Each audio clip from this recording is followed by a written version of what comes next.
fit is found this nice little story. Not too scary, nothing too terrifying. Figured there might be kids in the audience. Any kids? Oh, okay, well, never mind. Should have picked something better. All right. Well, so here it goes. It's called The Black Dog. Billy Mansfield said that a little black dog followed him wherever he went, but he was the only one who saw it. Thank you. Make me feel better. So people thought he was kind of crazy.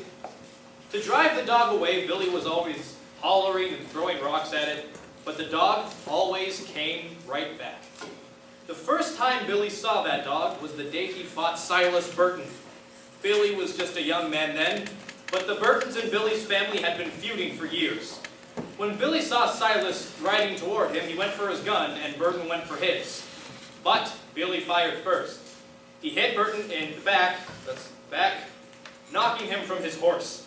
Burton's horse ran off, and his gun fell where he couldn't reach it. He lay there on the ground, pleading with Billy not to kill him, but Billy did so anyway. Burton's little black dog was with him when he was shot.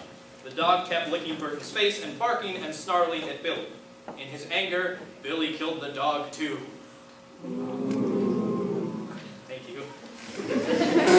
There wasn't much law enforcement in those days, so Billy wasn't arrested. Oh, that's good. But all that night, he heard Burton's dog outside his cabin scratching on his door and barking to be let in. I'm imagining this, Billy said to himself. I shot that dog. It's dead. Or is it? But the next morning, Billy saw the dog. It was waiting for him outside. From then on, there was not a single day when he didn't see it.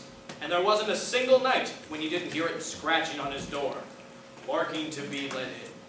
And if you'd like to hear the second part of that story, stick around! Remember, in the first half, I read a little story.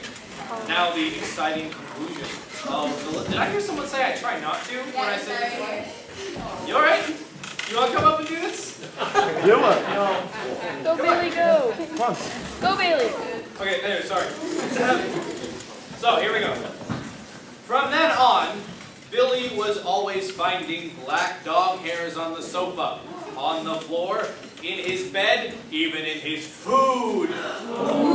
Unsanitary. And the house and the yard stank of dog. That's what Billy said. Whenever somebody told him there wasn't any dog to see, he'd say, maybe you don't see it, but I do. And I'm not any crazier than you are. Things went on like that for many years. Then one morning in the middle of the winter, the neighbors didn't see any smoke coming out of Billy's chimney. When they went over to check, Billy wasn't there. A day or so later, they found his body lying in the snow in a field behind his cabin. Billy had plenty of enemies, and at first it seemed like somebody might have killed him, but there wasn't a mark on his body. And there weren't any footprints out there except for Billy's. The doctor said Billy probably died of old age, but there was something odd about his death. When the neighbors found Billy, there were black dog hair on his clothes!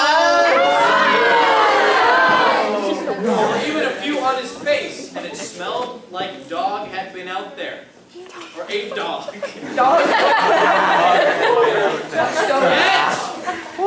no one had seen a dog anywhere.